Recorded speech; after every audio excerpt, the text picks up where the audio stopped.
Hari pertama di sekolah militer. Jelas-jelas dia tidak melakukan apa-apa. Tapi orang berkulit putih di sini meludahinya. Melihat dia masuk ke dalam asrama, pria berkulit putih ini berkata, But I don't bunk with niggas. semua orang berkulit putih menyimpan barang mereka dan pergi. Dan tersisa Carl sendirian. Di subuh hari, komandan berkulit putih membangunkannya dengan menyiram air dingin. Berkata untuk latihan subuh, menggunakan pipa air dan menyemprotnya tanpa henti. Dan menariknya ke sebelah tong air. Dan menekan kepalanya ke dalam air. Menerima perlakuan diskriminasi. Carl hanya bisa menahannya, karena keluarganya adalah petani. Lulus dari sekolah militer Angkatan Laut adalah salah satu kesempatannya mengubah takdir.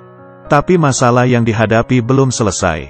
Masalah baru pun muncul, karena Carl putus sekolah di kelas 7. Ujian kebudayaan hanya mendapat nilai 37. Bila terus-terusan tidak lulus, dia akan dikeluarkan dari sekolah militer.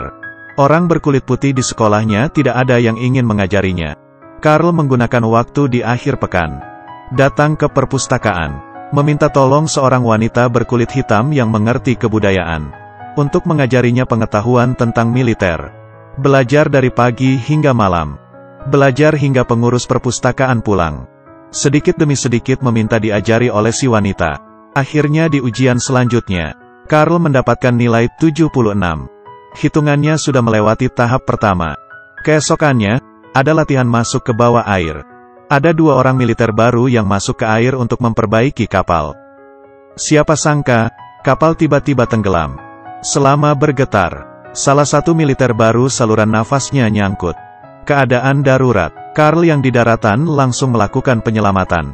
Dia membawa saluran pernafasan lainnya, dan menemukan posisi 2 orang tersebut. Dia menghampiri temannya yang tersangkut.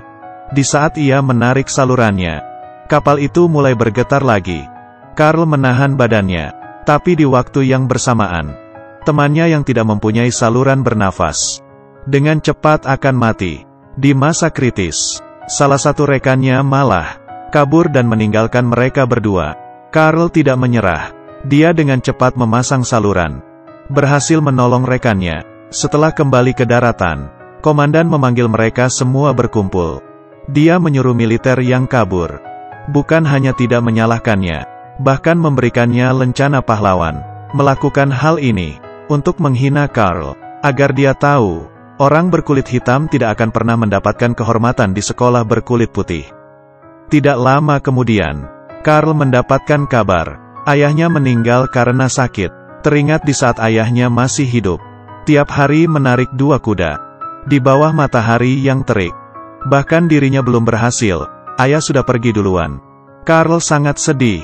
Dia terus berpikir, tiba-tiba dia tidak ingin menahannya lagi. Dia langsung menemui komandan yang menghinanya, ingin bertanding dengannya. Ini adalah perlombaan antar martabat. Carl menggunakan helm selam, ingin bertanding dengan komandan berkulit putih. Di saat air memenuhi hidungnya, perlombaan tahan nafas pun dimulai.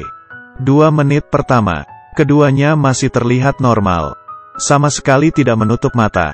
Di saat menit keempat, komandan sudah mulai tidak tahan, tapi dirinya mengatakan tidak boleh berhenti. Carl juga sudah mulai tidak tahan. Para penonton mulai cemas. Komandan berdirinya mulai tidak stabil, tapi dia masih menahannya. Para bawahan tidak sanggup melihatnya lagi, dan langsung membuka helm komandan, dan menolongnya. Perlombaan ini dimenangkan oleh Carl, tapi dia tidak memenangkan kehormatan dari komandan. Beberapa hari kemudian, Carl kembali ke asrama, dan melihat sebuah kertas, tertulis, "Kami akan menenggelamkanmu, Niga." Kali ini komandan mengancamnya. Dia berkata, "Besok adalah ujian kelulusan sekolah Angkatan Laut. Lebih baik kau jangan datang. Meski datang aku juga tidak akan meluluskanmu." Carl tidak takut, dan memarahi komandan. Komandan yang marah, mengambil radio, dan melemparinya. Carl pun semakin emosi. Itu adalah hadiah satu-satunya dari ayahnya.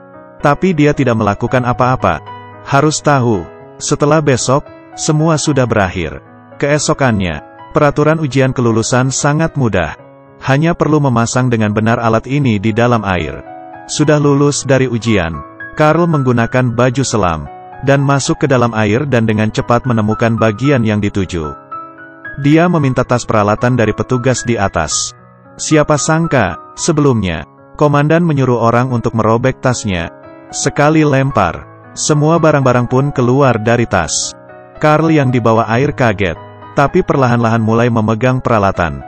Dengan cepat sudah ada satu orang yang lulus. Hingga malam hari, hanya tersisa Carl seorang. Dia sudah di dalam selama 9 jam. Dan dikelilingi kedinginan. Tangannya terus bergetar. Sambil mengambil alatnya, komandan berkata ke Carl, "Kalau begini terus kamu akan mati."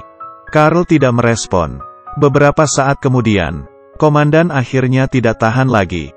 Dia menyuruh orang untuk membawa Carl naik ke atas. Rekan yang biasanya menghina Carl pun berdiri keluar dan menarik Carl naik ke atas. Tapi tiba-tiba, tali di samping menguat. Dan setelah ditarik, itu adalah alat bagiannya Carl. Ternyata sudah selesai dipasang. Carl perlahan-lahan naik ke atas dan membuka helmnya. Dia sudah kedinginan hingga mukanya membiru. Tapi tatapannya masih bisa dikontrol. Akhirnya komandan yang melihat sikapnya. Post's mate second class Carl Brashear. 9 hours 31 minutes. Perfect assembly. Dengan begini, dia menggunakan keyakinan yang kuat. Berhasil lulus dari sekolah militer Angkatan Laut. Sebelum pergi, dia menyadari radio yang waktu itu dirusak oleh komandan. Sudah diperbaiki. Dan menurut Carl ini barulah permulaan. Tujuannya bukan menjadi seorang militer Angkatan Laut, tapi menjadi mualim satu. Beberapa tahun kemudian, kesempatan yang ditunggu-tunggu akhirnya tiba. Dia mendapat sebuah tugas. Harus menemukan bom nuklir di bawah laut. Tapi tiba-tiba, di depannya ada sebuah kapal selam yang muncul. Dia dengan cepat berenang menjauh. Tapi saluran pernapasannya sangkut di sayap kapal. Sehingga dia tertarik ke depan. Menunggu tali itu lepas dari sayap kapal. Spiral kapal bergegas ke arahnya lagi. Carl menghindarinya, untuk menghindari dampak dari kapal selam. Masalah belum selesai. Di saat Carl bersiap untuk berbalik, tiba-tiba dia menemukan bom nuklir. Sepertinya karena kapal selam tadi. Karena sebuah kecelakaan, dia menemukan nuklir dan menariknya ke atas. Di saat seperti ini, Tuhan masih bercanda kepadanya. Demi menolong orang, kakinya patah. Setelah siuman, para reporter mewawancari sikap kepahlawanannya. Atasan memberikannya lencana, tapi Carl masih tidak terima. Dia langsung meminta amputasi, dan memasang kaki palsu sehingga dia bisa kembali bekerja.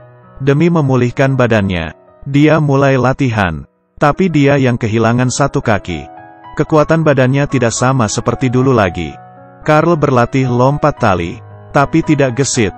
Lompat tidak sampai 2 kali sudah nyangkut. Baru ingin mencobanya lagi, sudah langsung sakit.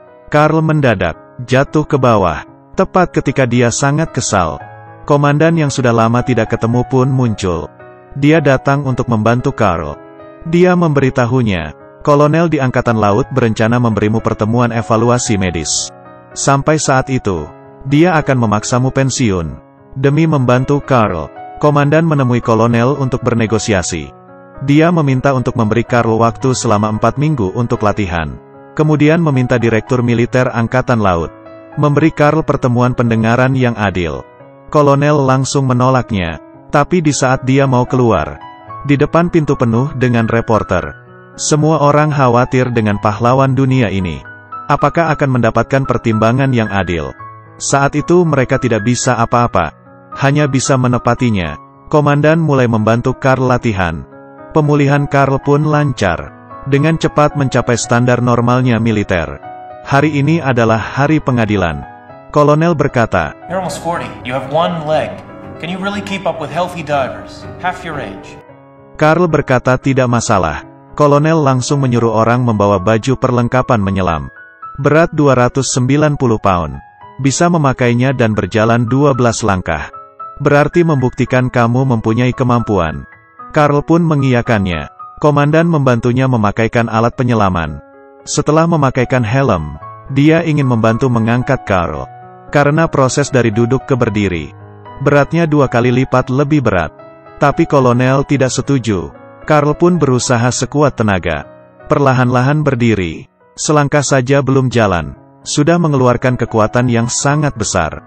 Dia mulai perlahan-lahan melangkah ke depan. Di saat langkah ke-7, ia sudah mencapai batasnya. Sekuat tenaga melangkah lagi. Tiba-tiba kaki Karl muncul suara patah. Orang-orang di tempat semakin gugup. Kolonel menyuruhnya jangan bergerak lagi. Hanya komandan yang memarahinya dengan keras. Menyuruh Karl terus melangkah ke depan. Menahan rasa sakit yang tak tertahankan. Karl terus melangkah. Tiap langkah menahan rasa sakit lukanya. Setiap langkah melewati batas kekuatan tubuhnya.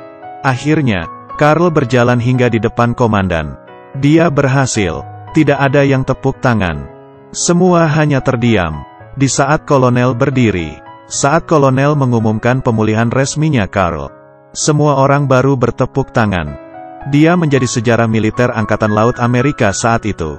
Orang pertama yang bisa kembali ke tugas militer dalam keadaan cacat. Ini adalah kisah nyata. Karl Brashear 2 tahun kemudian menjadi mualim satu pertama kali yang berkulit hitam. Dia terus memberitahu kita dengan perbuatannya. Kehormatan sebenarnya berasal dari kerja keras. Ya sudah, kalian suka dengan cerita ini gak? Kalau suka jangan lupa klik tombol suka ya. Kalau ada pendapat boleh tinggalkan di kolom komentar.